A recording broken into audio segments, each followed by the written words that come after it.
आज की जो कहानी है ये बड़ी ज्ञानवर्धक है। इसका नाम है पाप की गठरी। पाप हर इंसान करता है। ऐसा इस संसार में कोई भी व्यक्ति नहीं है जो पाप नहीं करता हो। लेकिन पाप की गठरी किसके सर पे रखी जाती है? कौन है वो व्यक्ति जिसके सर पे पाप की गठरी रखी जाती है और वो संसार का सबसे बड़ा पापी होता है? आज की कहानी में आप इसको जानेंगे। आज की जो कहानी है बड़ी पावन और पवित्र कहानी है। ऐसा कहा जाता है कि इस कहानी को जो इंसान ध्यान लगाकर और मन से सुनता है उसके जीवन से समस्त प्रकार के पाप दोष नष्ट हो जाते हैं। उसके जीवन में चाहे उस व्यक्ति ने कितने भी पाप किए हों, कितने भी बुरे कर्म किए हों, उन सभी से उसको मुक्ति मिल जाती है और वो निर्दोष निरपापी हो जाता है। कहा जाता है कि जिस तरीके से गंगा में नहाने से पाप दोष नष्ट होते हैं, उसी तरीके से इस कहानी को ध्यान मग्न होकर सुनने से, चित्त मग्न होकर सुनने से सभी पापों से मुक्ति मिल जाती है। जाने अनजाने में पाप हर व्यक्ति करता है। इस संसार में ऐसा कोई व्यक्ति नहीं है जो पाप नहीं करता हो। हम ना चाहते हुए भी हमसे पाप हो जाता है और हमें पता ही नहीं चलता कि हम किस पाप के भागीदारी बन जाते हैं। कहानी शुरू करने से पहले जो लोग हमसे नए जुड़े हैं वो हमारे चैनल को सब्सक्राइब करें। एक समय की बात है कि कदली वन में एक मोर और मोरनी रहते थे। उनका जीवन बड़ा सुखमयी था। दोनों पति पत्नी अपना जीवन सुखी गुजार रहे थे। उनके जीवन में कभी कोई संकट नहीं आया था। वो दोनों कभी ये जानते नहीं थे कि दुख होता क्या है, संकट होता क्या है। इस बारे में दोनों को भान भी नहीं था। उनका जीवन बड़ा सुखमयी था। लेकिन कहते हैं ना कि सुख के बाद हमेशा दुख आता है। कुछ ऐसा ही मोर मोरनी के साथ होने वाला है। एक दिन की बात है कि आसमान में काले काले बादल मंडराने लगते हैं और पूर्व दिशा से जोरदार तूफान उड़ता हुआ आता है। जोरदार बवंडर आता हुआ दिखाई देता है। तब मोर और मोरनी उड़कर एक वट वृक्ष में जाके बैठ जाते हैं। वो वट वृक्ष काफी गहरा वट वृक्ष था। उस वट वृक्ष में काफी सारे जीव जंतु रहते थे। काफी सारे पक्षियों के घोंसले थे। काफी सारे पक्षियों के छोटे छोटे बच्चे थे। काफी सारे पक्षियों के अंडे रखे हुए थे। उस वट वृक्ष में मोर और मोरनी दोनों जाके बैठ जाते हैं और वट वृक्ष को अपने पैरों से मजबूत पकड़ लेते हैं। जब पूर्व दिशा से जोरदार बवंडर आता है तो वट वृक्ष को झकझोर के रख देता है। तूफान की वजह से उस वट वृक्ष में से काफी सारे पक्षियों के अंडे नीचे गिरकर फूट जाते हैं। उन काफी सारे पक्षियों के छोटे बच्चे घोंसले से नीचे गिर के मर जाते हैं। काफी सारे उड़ने वाले पक्षी भी तूफान की वजह से खत्म हो जाते हैं और भी अन्य कई जीव जंतु मारे जाते हैं। इतना तगड़ा वो तूफान आया था। जब तूफान खत्म हो जाता है, तूफान थम जाता है, तूफान रुक जाता है। तब मोर और मोरनी भी चैन की सांस लेते हैं और नीचे जमीन पर उतरकर देखते हैं कि काफी सारे पशु पक्षी जीव जंतु मरे हुए पड़े हैं। काफी सारे छोटे छोटे बच्चे भी मरे हुए पड़े हुए हैं। ये देखकर मोरनी बड़ी दुखी होती है और मोरनी की आंखों से आंसुओं की धारा बहने लगती है। मोरनी मोर से कहती है कि पिया जी, आज हमसे बड़ा भारी पाप हुआ है और हम बड़े भारी पाप के भागीदारी बन गए हैं, क्योंकि हमारे रहते हुए इतने सारे पक्षी, इतने सारे पक्षियों के अंडे और पास में इतने सारे जीव जंतु मरे पड़े हैं। हमारे रहते हुए इतने सारे जीव जंतु मर चुके हैं, इसलिए ये सारा पाप तो हमें लगेगा। यही सोचकर मोरनी बड़ी दुखी होती है। मोर मोरनी को काफी समझाने की कोशिश करता है, लेकिन मोरनी को एक भी बात समझ में नहीं आती है। मोर कहता है कि हम पाप के भागीदारी नहीं है, कि पाप का भागीदारी वो है जो ये बवंडर को लेके आया है और इस बवंडर की वजह से काफी सारे जीव जंतु मर चुके हैं, इसलिए हम पाप के भागीदारी नहीं है। लेकिन मोरनी मोर की बात को सुनने के लिए राजी नहीं थी, तो मोर मोरनी को एक ऐसे सुनसान स्थान पर ले जाता है और मोरनी से कहता है कि मोरनी, मैं तुम्हें एक कहानी सुनाने जा रहा हूं। इस कहानी को तुम ध्यान से सुनिएगा और इस कहानी के माध्यम से तुम्हें यह पता चलेगा कि सबसे बड़ा पाप का भागीदारी कौन होता है। तब मोर मोरनी को कहानी सुनाता है और मोरनी बड़े ध्यान से चित्तमग्न होकर उस कहानी को सुनती है। मोर कहता है कि एक नगर में एक राजा रहता था। वह राजा बड़ा दयालु प्रवृत्ति का था। तो राजा विचार करता है कि मैं रोज 100 अंधे लोगों को खीर का भोजन खिलाया करूंगा। अब राजा यह निर्णय लेता है कि मैं रोज 100 अंधे लोगों को खीर का भोजन खिलाया करूंगा। वो राजा 100 अंधे लोगों को खीर खिलाता था। अब उसको काफी दिन निकल जाते हैं। काफी समय से वो अंधे लोगों को खीर खिलाता रहता है। लेकिन एक दिन की बात है कि जिस दूध से वो राजा खीर बनवाया करता था, उस खीर में एक सांप जाता है और सांप उस दूध में मुंह दे करके उसमें जहर उगल देता है। इस घटना का किसी को पता नहीं था कि दूध में सांप ने जहर मिला दिया है। फिर उस दूध की खीर बनाई जाती है और खीर बनाने के बाद उन 100 अंधे लोगों को खिला दी जाती है। जैसे ही वो 100 लोग खीर खाते हैं, तो उनकी मृत्यु हो जाती है, वो लोग खत्म हो जाते हैं। जब राजा को यह पता चलता है कि जिन अंधे लोगों को राजा खीर खिलाया करता था उन लोगों की खीर खाने से मृत्यु हो गई है, तो राजा बड़ा दुखी होता है। वो राजा ये आदेश देता है कि सबकी जांच की जाए, इन खीर खाने वाले अंधे लोगों की मृत्यु कैसे हुई है। अब राजा के सैनिक ये जांच करते हैं तो जांच में ये पाते हैं कि सांप का विष मिल जाने से इन लोगों की मृत्यु हुई है। अब राजा ये आदेश देता है कि सांप का जहर मिलाने वाला कौन है। फिर से राजा के सैनिक जांच पड़ताल करते हैं और जांच पड़ताल में यह पाते हैं कि किसी ने भी जहर नहीं मिलाया है। उस जांच पड़ताल में ये पाते हैं कि किसी भी मनुष्य ने, किसी भी व्यक्ति ने खीर में जहर नहीं मिलाया है। उनको ये पता चलता है कि कोई काला सर्प यहां पर आया था और उसने इस दूध के अंदर जहर मिला दिया है। उसके बाद राजा बड़ा दुखी होता है और राजा सोचने लगता है कि इन 100 लोगों की हत्या का पाप मुझे लगेगा। मैं ही सबसे पाप का भागीदारी हूं, क्योंकि मैं ही इन अंधे 100 लोगों को खीर का भोजन खिलाया करता था। लेकिन अब इन लोगों की खीर खाने से मृत्यु हो गई है, इसलिए मैं बड़े पाप का भागीदारी हूं। यह सोचकर राजा अपने राजपाट को त्याग देता है और सोचने लगता है कि क्यों न मैं किसी जंगल में जाके और भगवान की भक्ति करूं, अपने इन पाप का प्रायश्चित करूं। यही सोचकर राजा राजपाट को छोड़कर और भगवान की भक्ति करने के लिए अपने राज्य से रवाना हो जाता है। राजा दिन भर चलता है, काफी दूर निकल जाता है, काफी दूर पहुंच जाता है। अब राजा को संध्या काल का समय हो जाता है। तब राजा एक नगर में जाता है और नगर के चौपाल पर काफी सारे लोग बैठे हुए थे। उन लोगों से जाके वो राजा पूछता है कि भाई, इस नगर में कोई ऐसा व्यक्ति है जो भगवान की भक्ति करता हो, ईश्वर पे विश्वास रखता हो? यदि ऐसा कोई इस नगर में व्यक्ति है तो आप मुझे बताइए, क्योंकि मैं ऐसे लोगों के घर ही जाके रुकूंगा जो भगवान में विश्वास रखते हो और भगवान के भक्त हों। तब चौपाल में बैठे हुए लोग कहते हैं कि मुसाफिर, हमारे इस नगर में सिर्फ एक ही घर ऐसा है जहां एक बहन और एक भाई रहता है। दोनों बहन भाई रहते हैं। वो लोग भगवान के बड़े भक्त हैं और भगवान पे बड़ा विश्वास रखते हैं। हमारे पूरे नगर में वही एक घर है।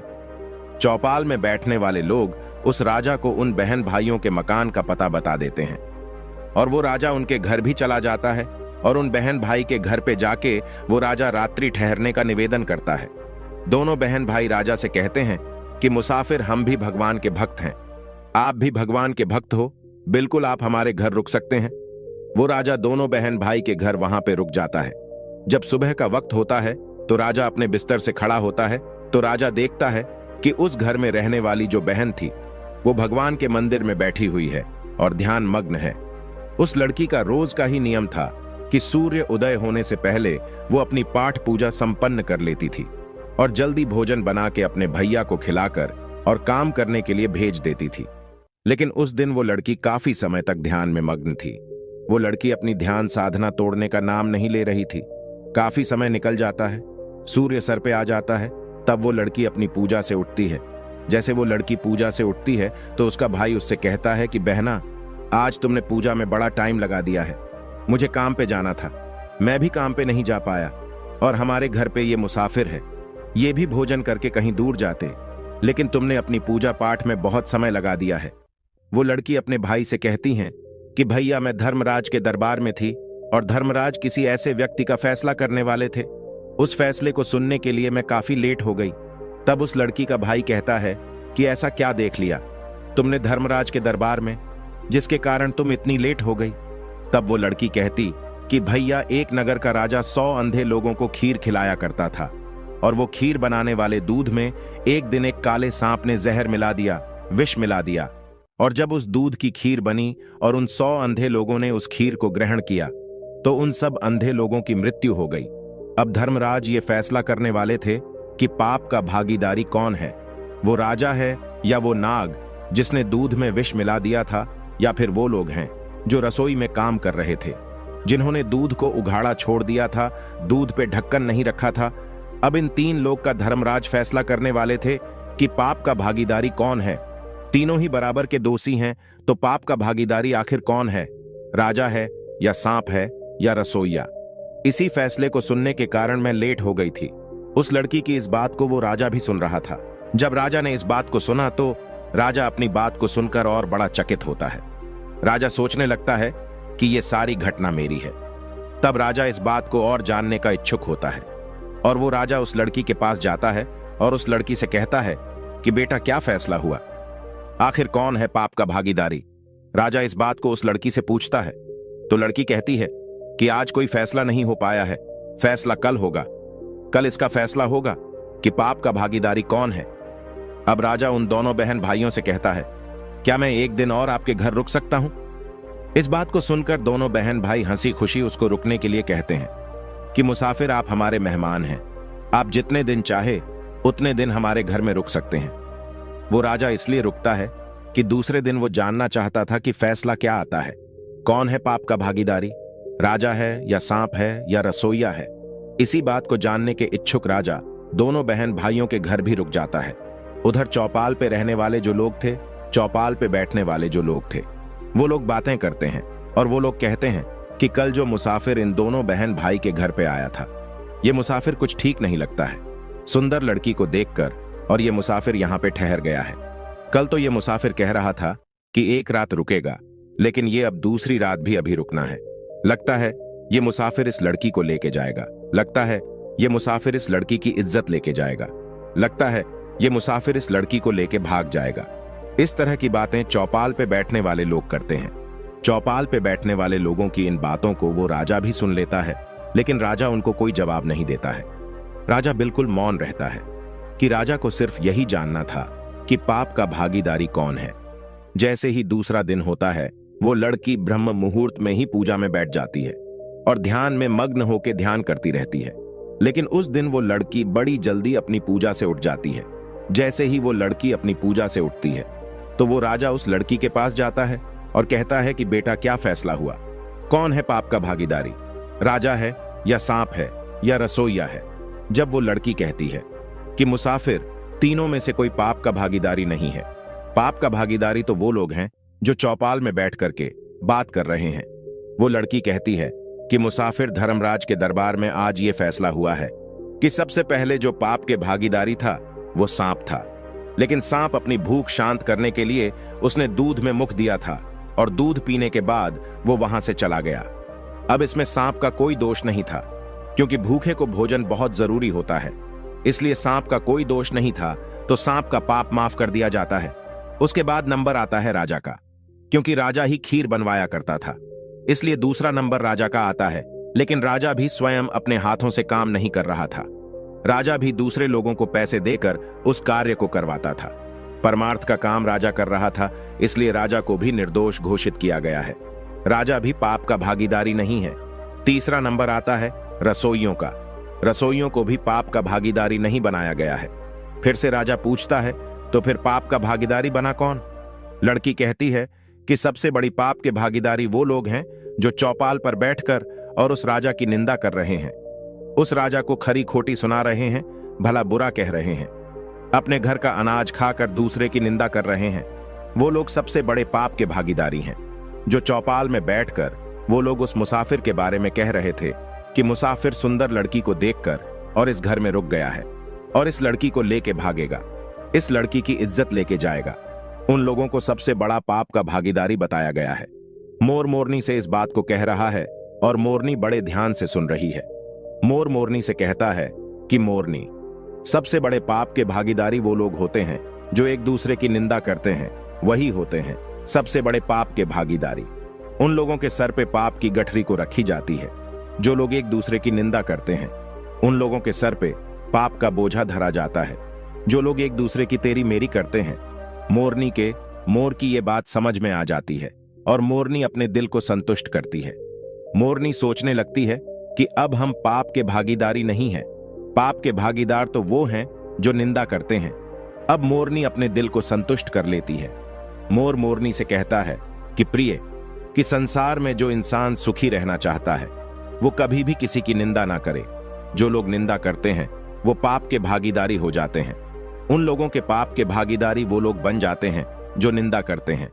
उन लोगों का सारा पाप उनके सर मढ़ दिया जाता है जो लोग निंदा करते हैं। जो लोग दूसरे की खुशी को देखकर दुखी हो जाते हैं और फिर उनकी निंदा करने लगते हैं, उन्हें हमेशा नीचा दिखाने की कोशिश करते हैं, वही लोग सबसे बड़े पाप के भागीदारी होते हैं। दोस्तों, ये कहानी यहां पर खत्म होती है। हम आशा करते हैं कि आप लोग कभी भी किसी की निंदा नहीं करेंगे और पाप के भागीदारी बनने से सदा बचे रहेंगे।